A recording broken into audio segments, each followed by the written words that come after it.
Hello दोस्तों, आप सभी का जीटीसी एकेडमी में स्वागत है। दोस्तों, अगर आप हमारे चैनल पर पहली बार विजिट कर रहे हैं तो चैनल को सब्सक्राइब करना ना भूलें और साथ ही साथ बेल आइकन को जरूर प्रेस करें, जिससे कि हमारी जितनी भी आने वाली वीडियोस होंगी, जो नई वीडियोस होंगी, उन सभी का नोटिफिकेशन सबसे पहले आपको मिले। क्लास 10th की मैथ्स का जो चैप्टर 3rd है, linear equation in two variable, इसकी एक्सरसाइज 3.1 का क्वेश्चन नंबर 3rd हमने प्रीवियस वीडियो में सॉल्व कर लिया है। आज हम स्टार्ट करने वाले हैं क्वेश्चन नंबर 4। अगर जिस किसी ने क्वेश्चन नंबर 3rd नहीं देखा है तो डिस्क्रिप्शन में आपको इन वीडियो का लिंक मिल जाएगा। आज हम स्टार्ट करेंगे question number 4। So let's begin it. Question number जो 4th है हमारे पास वो है, which of the following pairs of linear equation are consistent और inconsistent, if consistent obtain the solution graphically. अब क्या कह रहा है कि फॉलोइंग पेयर्स दे रखे हमारे पास लीनियर इक्वेशन के, ठीक है। इसमें हमने क्या चेक करना है, सबसे पहले कंसिस्टेंट है या इनकंसिस्टेंट है। तो अगर जिसने क्वेश्चन नंबर 3rd नहीं देखा है तो आप यहां पर भी सीख सकते हैं कि कैसे हम पहचानते हैं कि कंसिस्टेंट है या इनकंसिस्टेंट है। दूसरी चीज, if consistent obtain the solution graphically. अगर कंसिस्टेंट होता है तो आपको क्या करना है, कंसिस्टेंट वाले लीनियर इक्वेशन का सॉल्यूशन ग्राफिकली विधि से सॉल्व करना है। अब क्वेश्चन बहुत ही इंपॉर्टेंट होने वाला है बोर्ड एग्जाम के पॉइंट ऑफ व्यू से, तो वीडियो को विदाउट स्किप किए देखना ताकि कोई भी डाउट ना रहे आपके माइंड में। तो चलिए स्टार्ट करते हैं। हमारे पास दो लीनियर इक्वेशन दे रखी हैं, ठीक है। इसको सबसे पहले हमने क्या करना है, फाइंड करना है कंसिस्टेंट है या इनकंसिस्टेंट है। तो चलिए स्टार्ट करते हैं। फर्स्ट हमारे पास ये दे रखा है, इसको सिंपल जो हमारे पास इक्वेशन होती है उसमें कन्वर्ट कर देंगे तो ये हो जाएगा x प्लस वाई। इस 5 को इज इक्वल टू के इधर ले आएंगे तो क्या हो जाएगा, ये हो जाएगा -5 इज इक्वल टू 0। सेम चीज इसको भी कन्वर्ट कर देंगे तो क्या हो जाएगा, 2x प्लस 2y, ये 10 इधर आ जाएगा तो क्या हो जाएगा, -10 इज इक्वल टू 0। क्योंकि यहां प्लस में है तो यहां आके क्या हो जाएगा, माइनस हो जाएगा। अब दो इक्वेशन आ चुकी हैं, अब करेंगे हम इनको रेशियो में कंपेयर। कैसे करते हैं, a1 upon a2 is equal to, अब यहां पर a1 अपॉन a2 की वैल्यू क्या हो जाएगी, यहां पर कोई नंबर नहीं दिया हुआ है तो यहां पर हम क्या मान लेते हैं, 1 मान लेते हैं। अगर 1 अगर हम एज्यूम कर लेते हैं तो इस पे कुछ भी फर्क नहीं पड़ेगा। अगर 1 की मल्टीप्लाई x के साथ करोगे तो आपका x ही आएगा, ठीक है। तो यानी कि a1 की वैल्यू हम क्या मान लेंगे, 1 मान लेंगे, और a2 की वैल्यू क्या हो जाएगी, ये वाली 2। दूसरा होता है हमारा b1 upon b2 is equal to, b1 की वैल्यू क्या है, यहां पर ये क्या है, 1 अपॉन, ये भी क्या हो जाएगा 2, क्योंकि b2 की वैल्यू क्या है, 2 है। अब हम चेक करेंगे c1 अपॉन c2, क्या चेक करेंगे, इसको इधर कर लेते हैं। c1 अपॉन c2 की वैल्यू क्या है, c1 की वैल्यू है -5 तो यहां लिख देंगे -5, और c2 की वैल्यू है -10 तो -10, माइनस से माइनस कैंसिल, 5 2 जा 10, यानी कि आपकी वैल्यू आ जाएगी 1 अपॉन 2। अब ये जो प्रॉपर्टी आई है, ये किसकी प्रॉपर्टी आई है, ये आई हमारे पास a1 upon a2 is equal to, ठीक है। दूसरा क्या आ जाएगा, b1 upon b2 is equal to c1 upon c2। क्योंकि ये तीनों वैल्यू क्या आ चुकी है हमारी, 1 अपॉन 2 आ रखी है, तो यानी कि यह जो रेशियो है आपस में इक्वल है, और यह जो प्रॉपर्टी होती है, यह प्रॉपर्टी होती है आपकी कंसिस्टेंट की। किसकी, यहां लिख देंगे कंसिस्टेंट। अब क्वेश्चन में बोला गया था अगर हमारा सॉल्यूशन कंसिस्टेंट आता है, क्या आता है, if consistent obtain the solution, अगर सॉल्यूशन हमारा कंसिस्टेंट आता है तो हमने ग्राफिकली उसका सॉल्यूशन निकालना है। तो कैसे निकालेंगे, ग्राफ की सहायता से। आइए स्टार्ट करते हैं। सबसे पहले अगर आपके पास ग्राफ है तो ग्राफ पेपर पे ही बनाएं, क्योंकि ग्राफ पेपर पे आपका एग्जैक्ट आएगा। अगर आप सिंपल पेज पे बनाते हैं तो स्केल की सहायता से एग्जैक्ट जो आप मेजर करेंगे, सेम मेजर करेंगे सारी एक्सिस लाइनों पे, 1 2 3 4 जो आपकी नंबर लाइन होती है उस पे जो मेजरमेंट लेंगे आप वो सेम आना चाहिए। तो चलिए स्टार्ट करते हैं। हमारे पास ये दो इक्वेशन हैं, ठीक है। तो इनसे हम सबसे पहले ग्राफ पे रिप्रेजेंट करने के लिए हमें चाहिए होते हैं जीरोस। वो जीरोस कैसे फाइंड करते हैं, आइए आपको सिखाते हैं कैसे करते हैं। सबसे पहले हमारे पास जो फर्स्ट इक्वेशन है वो क्या है, x प्लस वाई, यहां लाइन डाल लेता हूं, ठीक है। सबसे पहले क्या है, x plus y is equal to है 5। अब बना लेंगे हम प्यारे प्यारे बॉक्सेस। क्या बनाने वाले हैं, प्यारे प्यारे बॉक्सेस। अब ये है आपकी इजी ट्रिक, एग्जाम में आपका टाइम बचाने के लिए यह ट्रिक आपकी बहुत हेल्प करने वाली है, ठीक है। कैसे हेल्प करेगी, आइए सीखिए कैसे हेल्प करेगी। देखिए अब यहां पर सिंपली क्या होने वाला है कि अगर मैं इस y को इज इक्वल टू किधर ले जाऊं तो क्या हो जाएगा, -y हो जाएगा। अब बात आती है क्या, इसको x मान लेंगे, इसको y मान लेंगे। ठीक है, अब सीधे सीधे यहीं पे वैल्यू पुट करते हैं, आपको समझ में आ जाएगा कैसे हो रहा है। अगर हम x की वैल्यू 0 मानते हैं तो अगर मैं यहां पर x की जगह 0 पुट करूंगा, ठीक है, और प्लस y है, ठीक है, तो y में 0 तो ऐड होगा नहीं, y ही आएगा वैल्यू, है ना, इज इक्वल टू क्या है 5, यानी कि y की वैल्यू क्या आ जाएगी 5, तो यहां पर y की वैल्यू आ जाएगी 5। इतना आ गया समझ में? एक बार में समझ में नहीं आ रहा होगा, एक बार दोबारा देखिए कैसे करेंगे। दूसरा पॉइंट, अगर मैं 1 मान लू, क्या मान लू, अगर x की वैल्यू 1 मान लें तो यहां पर 1 पुट कर देंगे। ठीक है, अब ये 1 यहां प्लस में यहां आके माइनस हो जाएगा, तो 5 में 1 माइनस करेंगे तो क्या आएगा 4 आएगा, तो वो 4 लिख देंगे यहां y की वैल्यू क्या आ जाएगी 4 आ जाएगी। दूसरी चीज, अगर x की वैल्यू 2 मान लें, इस x की वैल्यू को इज इक्वल टू के इधर लेंगे, यानी कि 2 को इज इक्वल टू के इधर ले आएंगे तो क्या हो जाएगा माइनस हो जाएगा, तो 5 में से 2 माइनस करेंगे तो आएगा 3, तो यहां क्या लिख देंगे 3 लिख देंगे। इतना आ गया समझ में? यानी कि 3 पॉइंट आपको लेने ही लेने हैं, आप चाहो तो ज्यादा भी ले सकते हैं पॉइंट, लेकिन मिनिमम आपको 3 पॉइंट लेने ही लेने हैं। 3 क्या आप 2 भी ले सकते हैं, क्योंकि एक लाइन को ज्वाइन करने के लिए आपके पास 2 पॉइंट होने चाहिए, लेकिन मिनिमम आप 3 पॉइंट ले सकते हैं। ये तो था हमारा पहला वाला जीरोस, यानी कि पहली वाली इक्वेशन से ये हमने निकाल दिए। दूसरी इक्वेशन क्या है हमारे पास, 2x plus 2y is equal to 10। इसमें भी सेम प्यारे प्यारे 3 बॉक्सेस बनाएंगे। क्या बनाएंगे 3 बॉक्सेस।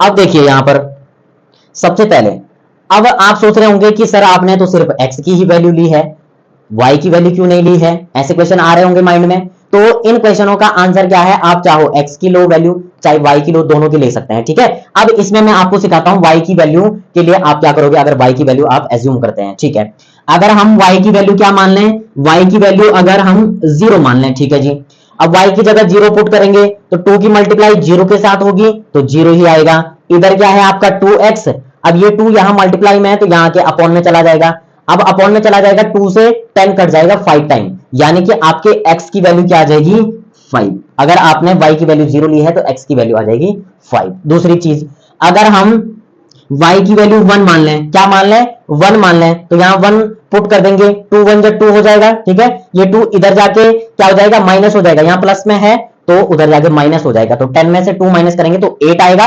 अब ये 2 यहां मल्टीप्लाई में यहां के अपॉन में चला जाएगा तो 8 अपॉन 2 हो जाएगा, 2 से आपका 8 कैंसिल हो जाएगा, तो कितने टाइम 4 टाइम, यानी कि x की वैल्यू आ जाएगी आपकी 4।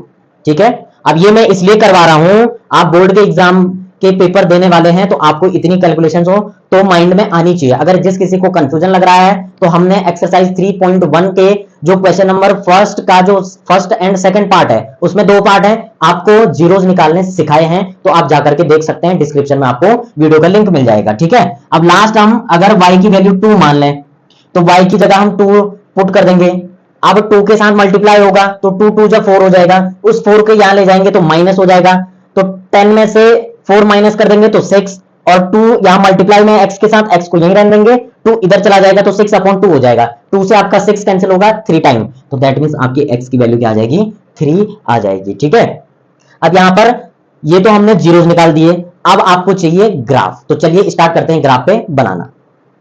अब आपके लिए यहां पर ग्राफ बना लिया है, बिल्कुल एग्जैक्ट मेजरमेंट लिया हमने सभी लाइनों के लिए। ठीक है, अब मैं आपको बता देता हूं कि जो आपकी ये वर्टिकल लाइन है, ये खड़ी वाली लाइन है, ठीक है, इस पे होते हैं आपके y एक्सेस, और जो हॉरिजॉन्टल लाइन है ऐसे पड़ी हुई जो सीधी लाइन है वो होती है आपकी हॉरिजॉन्टल लाइन। ठीक है, यानी कि x एक्सेस लाइन। ठीक है, अब ये जो x एक्सेस लाइन है इसमें भी 2 कंडीशन होती हैं, यहां बीच में आपका 0 होता है, तो 0 से इस तरफ जाएंगे तो x एक्सेस के पॉजिटिव नंबर मिलेंगे आपको, और 0 से इस तरफ आएंगे तो x डैश वाले नंबर पे आपके क्या होंगे माइनस वाली वैल्यू होंगे, यानी कि x एक्सेस की माइनस वैल्यू होगी। सेम चीज 0 से नीचे के लिए y डैश, ठीक है, और y की माइनस वाली वैल्यू, और ऊपर के लिए आपकी पॉजिटिव वैल्यूएं होंगी। ठीक है, ये होता है आपके पास ग्राफ। अब हमने इन पॉइंटों को ग्राफ पे कैसे रिप्रेजेंट करना है, आइए स्टार्ट करते हैं। फर्स्ट पॉइंट क्या है, अगर x की वैल्यू 0 लेते हैं तो y की वैल्यू है 5, अगर x की वैल्यू 0 लेते हैं तो y की वैल्यू क्या है 5, तो यहां पर पुट कर देते हैं, यहां पे पॉइंट भी शो कर लेते हैं, x की वैल्यू 0 ली है तो y की वैल्यू 5। ठीक है, दूसरी चीज, अगर आप x की वैल्यू 1 लेते हैं तो y की वैल्यू क्या है 4, x की वैल्यू ठीक ये है 1, ठीक है, और y की वैल्यू क्या है 4, तो इसको आप यहां पर रिप्रेजेंट कर सकते हैं, कहां पर, ये देखिए बिल्कुल सीध में आना चाहिए आपका, ये इतना आ गया समझ में। x की वैल्यू 1 तो y की वैल्यू 4, ठीक है। x की वैल्यू 1 तो y की वैल्यू ठीक y के 4 के सामने, ठीक है। तीसरा जो पॉइंट है x की वैल्यू 2 तो y की वैल्यू क्या आ चुकी है आपके पास 3, x की वैल्यू 2, ठीक है, तो y की वैल्यू क्या आ जाएगी 3 आ जाएगी। अब यहां पर देखिए बिल्कुल सीध में आपका ये x की वैल्यू 2 यहां पर, ठीक है, x की वैल्यू 2 और y की वैल्यू क्या आ चुकी है आपकी ये यहां पर 3 आ चुकी है, ठीक है। ये तो थी हमारे पास इक्वेशन फर्स्ट के पॉइंट, x की वैल्यू 2 तो y की वैल्यू 3, ठीक है। अब इसको क्या कर देंगे मिला देंगे। ये तो थी हमारी इक्वेशन फर्स्ट की। इक्वेशन फर्स्ट से हमने ये पॉइंट लिए थे, ठीक है। अब देखिए एक और चीज, अगर y की वैल्यू 0 तो x की वैल्यू 5, y की वैल्यू 0 तो x की वैल्यू 5, यहां पर देखिए ठीक इसी लाइन पे आ रही है, ठीक है। दूसरा, अगर y की वैल्यू 1 ली थी हमने तो x की वैल्यू 4, y की वैल्यू 1 तो x की वैल्यू 4, ठीक यहां पे ये इसी लाइन पे आएगा, ठीक है। अगर कंसिस्टेंट है तो ठीक इसी लाइन पे आएंगे आपके सारे सॉल्यूशन। दूसरा देखिए ये किस कंडीशन में होता है, जब आपके तीनों इक्वल होते हैं। क्या होते हैं, तीनों आपस में इक्वल होते हैं, तो यह जो लाइन होती है यह लाइन एक ही उसमें, यानी कि इसमें बहुत सारे सॉल्यूशन आ सकते हैं आपके, ठीक है, यानी कि एक लाइन के ऊपर दूसरी लाइन, ठीक है। अब ये जो पॉइंट आया है x की वैल्यू आपकी 4 है तो y की वैल्यू 1 है, हमेशा ध्यान रखना x की वैल्यू आगे लिखते हैं। दूसरा क्या है आपका y की वैल्यू 2 तो x की वैल्यू 3, y की वैल्यू 2 तो x की वैल्यू 3, ठीक है, यानी कि x की वैल्यू 3 तो y की वैल्यू 2, यहां ये आ जाएगा, ठीक है, ये आ जाएगा x की वैल्यू 3 तो y की वैल्यू 2। अब देखिए यहां पर सारे जो पॉइंट आए हैं एक ही लाइन पे आए हैं, यही आपका क्या है सॉल्यूशन है ग्राफिकली मेथड से। तो दोस्तों इस प्रकार से हमने जो क्वेश्चन नंबर 4 है इसके फर्स्ट पार्ट को सॉल्व कर लिया है। इसमें यही कहा गया था अगर कंसिस्टेंट आता है तो ग्राफिकली मेथड से हमने इसका सॉल्यूशन निकालना है, ठीक है। तो यही आपका क्या हो जाएगा आंसर हो जाएगा, ठीक है। अब बढ़ते हम इस क्वेश्चन के सेकंड पार्ट की तरफ। सेकंड पार्ट है हमारे पास x minus y is equal to 8 and second equation है 3x minus 3y is equal to 16। अब इसके लिए भी क्या करना है, सबसे पहले आपको कंपेयर करना है। तो कैसे कंपेयर करेंगे, उसके लिए करेंगे a1 upon a2 is equal to, a1 की वैल्यू क्या हो जाएगी, यहां पर x के साथ कोई भी नंबर नहीं है। अब जब भी कोई नंबर नहीं दिया हुआ होता है वहां पर हम 1 मान लेते हैं, ठीक है। तो यानी कि a1 की वैल्यू क्या हो जाएगी 1 हो जाएगी अपॉन a2 की वैल्यू क्या हो जाएगी, a2 की वैल्यू ये x के साथ जो वैल्यू होगी वो क्या है 3, तो a2 की वैल्यू हो जाएगी 3।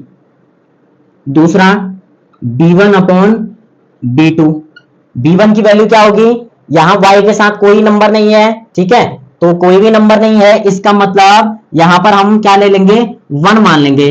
अब यहां माइनस में है तो यहां भी माइनस में आ जाएगा, -1 हो जाएगा, क्योंकि माइनस है यहां इसलिए माइनस लगाना पड़ रहा है। b2 की वैल्यू क्या है 3, तो यहां 3, लेकिन यहां सिंबल माइनस है तो माइनस लगा देंगे, माइनस से माइनस कैंसिल हो जाएगा तो ये आ जाएगा 1 अपॉन 3, ठीक है। इतना आ गया समझ में। अब क्या निकालना है आपको c1 अपॉन c2, तो यहां लिख देंगे c1 अपॉन c2। c1 की वैल्यू क्या है, c1 की वैल्यू है 8 तो यहां लिख देंगे 8, और c2 की वैल्यू क्या है 16 तो यहां 16, 8 1 जा 8, 8 2 जा 16, यानी कि ये क्या आया है 1 अपॉन 2। अब यहां पर देखिए a1 अपॉन a2 और b1 अपॉन b2 आपस में तो इक्वल है, लेकिन नॉट इक्वल है किसके c1 अपॉन c2। ये प्रॉपर्टी किसकी होती है, देखिए यहां पर प्रॉपर्टी क्या बन रही है, रेशियो बन रहा है a1 अपॉन a2 इक्वल है b1 upon b2 but not is equal to क्या, but not is equal to c1 upon c2।